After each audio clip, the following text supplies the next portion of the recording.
Hello guys, welcome to my YouTube channel. तो अगर आप हमारे चैनल पर पहली बार आए हैं तो हमारे चैनल को सब्सक्राइब करें और वीडियो को लास्ट तक ज़रूर देखें। तो आज हम पढ़ने वाले हैं मौर्योत्तर काल में विदेशी आक्रमणों के बारे में। तो इससे पहले हमने इस मौर्योत्तर काल के बारे में पढ़ा था, जिसमें हमने देखा था कि जब मगध मौर्य काल के पतन के बाद क्या होता, मगध छोटे छोटे टुकड़ों में बट गया था। तो जो दक्षिणी भाग था उस पर देशी शासकों ने अपना राज्य स्थापित कर लिया। वह पश्चिम उत्तर भाग पर क्या हुआ, विदेशी आक्रमण हुए। तो आज हम उन विदेशी आक्रमणकारियों के बारे में ही पढ़ते हैं, ठीक है। तो मौर्य काल के पतन के बाद मगध छोटे छोटे टुकड़ों में बट गया और कोई भी योग्य शासक नहीं रहा जिससे विदेशी आक्रमणकारियों को रोका जा सके, ठीक है। तो 4 विदेशी आक्रमण हुए, जिनमें से कौन कौन से? हिंदी यूनानियों ने आक्रमण किया, शकों ने, पहलवों ने और कुषाणों ने। जो हिंदी यूनानियों के बारे में पढ़ते हैं, हिंदी यूनानी ने इंडो ग्रीक कहा जाता था। वह यवन साम्राज्य भी इनको कहा जाता था, ठीक है। जो इनका जो प्रथम शासक था वो कौन था? डेमेट्रियस प्रथम था। भारत पर आक्रमण करने वाला ये पहला शासक था। डेमेट्रियस वंश का ये संस्थापक था। और बैक्ट्रिया जो कहाँ है? हिंदुकुश पर्वत के पश्चिम में जो स्थान है, ये यहाँ से ये कहाँ आए थे? भारत में आए थे, ठीक है। तो बैक्ट्रिया में विद्रोह होने के कारण नए क्षेत्र की चाह में यूक्रेटाइटस ने भी भारत पर आक्रमण कर दिया था। जो बैक्ट्रिया था उस पर 2 शासकों ने आक्रमण कर दिया था, डेमेट्रियस वंश ने और यूक्रेटियस वंश ने, ठीक है। तो इसने जो डेमेट्रियस वंश का जो संस्थापक था वो कौन था? डेमेट्रियस प्रथम था, ठीक है। और यूक्रेटियस वंश का संस्थापक कौन था? यूक्रेटाइटस था, ठीक है।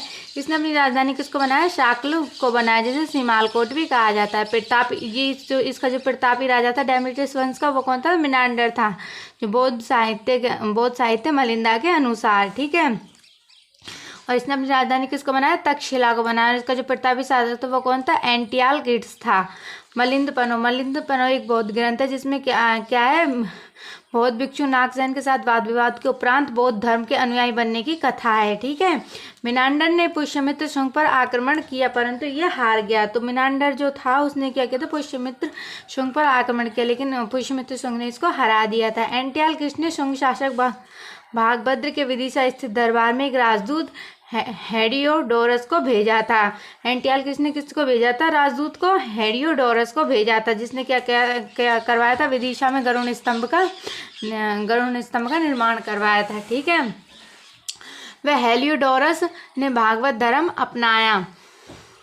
हेलियोडोरस ने कौन सा धर्म अपनाया? भागवत धर्म अपनाया। हिंदी यूनानियों ने सबसे पहले भारत के अंदर सोने के सिक्के किसने चलाए थे? हिंदी यूनानियों ने सोने के सिक्के चलाए थे। इन सिक्कों पर जो लेख लिखवाए थे, एक तरफ राजा की तस्वीर थी और दूसरी तरफ देवताओं की तस्वीर थी।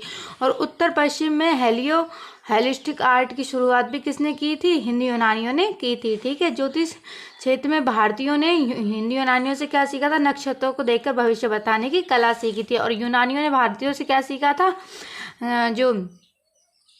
यूनानियों ने भारतीयों से योग की क्रिया सीखी, तपस्या व योग की क्रिया सीखी थी। और यूनानियों पर भी भारत का बहुत प्रभाव पड़ा और इन्होंने क्या किया? भारतीय धर्मों को अपनाया। जैसे हेलियोडोरस ने भागवत धर्म को अपनाया और मिनांडर ने बौद्ध धर्म को अपनाया था। पर्दा प्रथा की जो प्रचलन है वो भी हिंदी यूनानियों से ही आया है, जिसे यवनिका कहा जाता है, ठीक है। अब हम पढ़ते हैं शक शासकों के बारे में। ये शक शासक आक्रमण करने आए थे। तो यूनानियों के बाद जो अगले शासक आए थे आक्रमण करने के लिए, वो कौन थे? शक शासक थे। ये कहाँ आए थे? मध्य एशिया के शकों ने भारत पर आक्रमण किया था, ठीक है।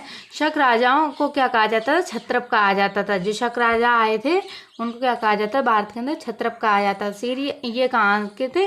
सीरिया के उत्तर में निवास करने वाली जाति थी, ठीक है। शक शासक किसकी खोज में आए थे? चारागाह की खोज में भारत आए थे। और कहाँ से आए थे? गोलन दर्रा से आए थे। शक शासक 5 शाखाओं में बटे थे। अफगानिस्तान और क्षत्रप जो भारत में आए थे वो कौन से थे? क्षत्रप थे। क्षत्रपों को 2 भागों में बांटा गया, पश्चिमी क्षत्रप और उत्तरी क्षत्रप।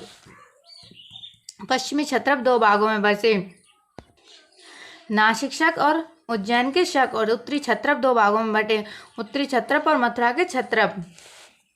और ये भारत के अंदर 5 जगहों पर बसे, कांधार, तक्षशिला, मथुरा, उज्जैन और नासिक में। ठीक है, जो प्रथम शक राजा थे वो कौन से? तक्षशिला के जो शक थे वो प्रथम शक राजा थे। ठीक है, मथुरा के जो शक थे वो पहले मालवा क्षेत्र में रहते थे, लेकिन उज्जैन के एक स्थानीय राजा थे जिनकी उपाधि क्या थी? विक्रमादित्य थी, और इनका नाम तो पता नहीं चला है। और इन्होंने क्या किया था? इनको हरा दिया था। और इनको हराने के बाद इसको मथुरा, ये कहाँ आ गए थे? मथुरा में आ गए थे। मालवा से कहाँ आ गए थे? मथुरा आ गए थे। फिर इन्हें मथुरा के शक कहा गया था। इस उपलक्ष्य में 57 ईसा पूर्व में विक्रम संवत की शुरुआत हुई थी, जब उज्जैन के राजा ने मालवा क्षेत्र में रहने वाले इन शकों को हराया था। तो इसी उपलक्ष्य में क्या हुई थी? विक्रम संवत की शुरुआत हुई थी। अब हम पढ़ते हैं उज्जैन के शकों के बारे में। तो उज्जैन के शकों का जो सबसे प्रतापी राजा था वो कौन था? रुद्रदामन प्रथम था। इनका जो हमें उल्लेख मिलता है वो कौन से अभिलेख से मिलता है? जूनागढ़ अभिलेख से हमें इसकी जानकारी प्राप्त होती है। और ये जूनागढ़ अभिलेख है, प्रथम संस्कृत भाषा में लिखा हुआ अभिलेख है। और रुद्रदामन प्रथम ने क्या करवाया था? सुदर्शन झील का पुनरुद्धार भी करवाया था। इसके समय में जो राज्यपाल था कौन था? सुविशाख था। ठीक है, इस वंश का अंतिम शासक, शक वंश का अंतिम शासक कौन था? रुद्र सिंह तृतीय था, जिसे गुप्त शासक चंद्रगुप्त द्वितीय ने हराया था। ठीक है, अब हम पढ़ते हैं सुदर्शन झील के बारे में। तो सुदर्शन झील जो कहाँ पर स्थित है? गुजरात में स्थित है। इसका निर्माण किसने करवाया? चंद्रगुप्त मौर्य के शासनकाल में इसके जो गवर्नर थे कौन? पुष्यमित्र वैश्य ने इसका निर्माण करवाया था। फिर इसका पुनरुद्धार किसने करवाया था? अशोक के शासनकाल में इसके गवर्नर तुषाशप गवर्नर ने करवाया था। फिर इसका पुनरुद्धार किसने करवाया? रुद्रदामन प्रथम के शासनकाल में सुविशाख गवर्नर ने इसका पुनरुद्धार करवाया। फिर उसके बाद इसका पुनरुद्धार किसने करवाया? स्कंदगुप्त के शासनकाल में इसके गवर्नर पर्णदत्त ने करवाया। तो ये जो सुदर्शन झील है ये कितने शासकों से संबंधित है? 4 शासकों से संबंधित है। कौन कौन से शासक? चंद्रगुप्त मौर्य, अशोक, रुद्रदामन और स्कंदगुप्त। और कितने वंशों से संबंधित है? 3 वंशों से संबंधित है। देखो, चंद्रगुप्त मौर्य और अशोक तो एक ही वंश के हो गए, और ये रुद्रदामन द्वितीय दूसरा वंश और स्कंदगुप्त का तीसरा वंश। ठीक है, अब हम पढ़ते हैं नासिक के शकों के बारे में। जो नासिक के शक थे इनमें से सबसे प्रसिद्ध शासक था वो कौन था? नाहपान था। ठीक है, नाहपान ने सातवाहनों से महाराष्ट्र में एक बड़ा भूभाग छीन लिया था, परंतु गौतमी सतकर्णी ने इसे पराजित कर दिया। और इसका पता नासिक के जोगल थंबी में मिले हुए सिक्कों से पता चलता है। ठीक है, अब हम पढ़ते हैं अगला जो वंश है वो क्या है? पहलव वंश, जिसे पार्थियन भी कहा जाता है। ठीक है, पहलव ये ईरान के मध्य एशिया से भारत आए थे। ठीक है, और ये इनका जो प्रथम शासक था वो कौन था? मिथिडेटस था। ठीक है, इसका जो सबसे महत्वपूर्ण शासक था वो कौन था? गौंड फर्नीज था, जो 20 ईस्वी से 41 ईस्वी तक इसका शासनकाल रहा है। ठीक है, और इसने जो अपनी राजधानी बनाया वो किसको बनाया? तक्षशिला को अपनी राजधानी बनाया था। और गौड़ फर्नीज के शासनकाल की जो जानकारी मिलती है वो हमें किससे मिलती है? तख्त ए वाही अभिलेख, जो कहाँ पर है? पेशावर में स्थित है, वहाँ से मिलती है। इसके शासनकाल में ही ईसाई धर्म के प्रचारक कौन? सेंट थॉमस कहाँ आए थे? भारत आए थे। ठीक है, और ये सेंट थॉमस कौन थे? भारत आने वाले प्रथम ईसाई धर्म प्रचारक थे। ठीक है, अब हम पढ़ते हैं अगले वंश कुषाण वंश के बारे में। तो कुषाण वंश के लोगों को यूची व तोखरी कहते थे।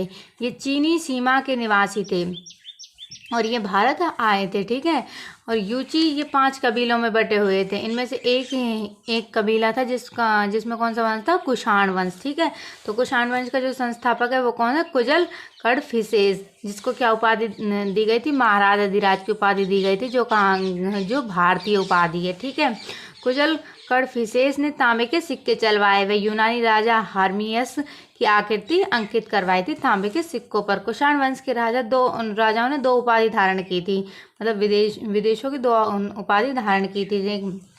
एक कौन सी? देवपुत्र, ये चीन साम्राज्य से ली गई उपाधि थी, और एक थी केसर, ये रोमन साम्राज्य से ली गई उपाधि थी। ठीक है, हम पढ़ते हैं बिम कडफिसेस।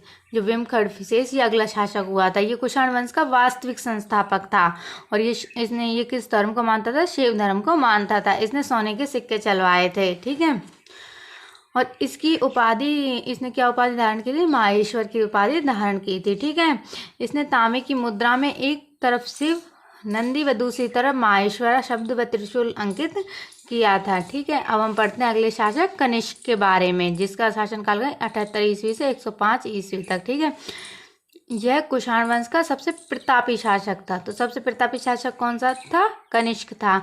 इसका राज्य अभिषेक 78 ईस्वी में हुआ था। और जब इसका राज्य अभिषेक हुआ था इसको किस उपलक्ष्य में मनाया? शक संवत की शुरुआत हुई थी इसके उपलक्ष्य में।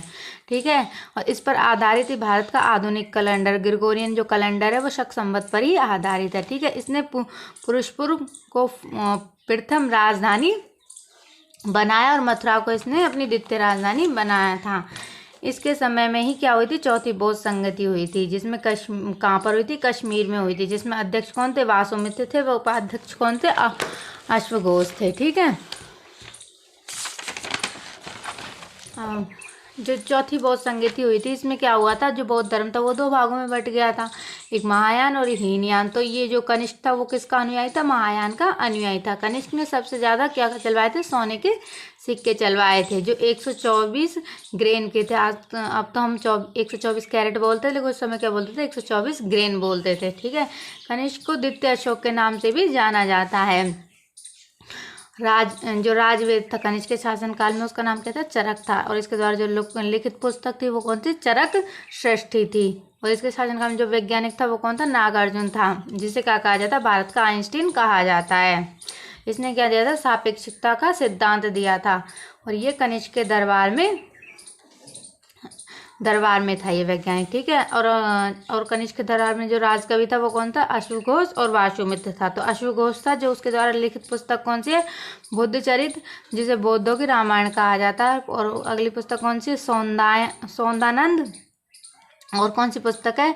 सारीपुत्र प्रकरण। ठीक है, और अगला जो राजकवि था वो कौन था? वासुमित्र था। इसके द्वारा लिखित जो पुस्तक है वो कौन सी है? महाभाष्य, जिसे क्या कहा जाता है? बौद्ध धर्म का विश्वकोश कहा जाता है। ठीक है,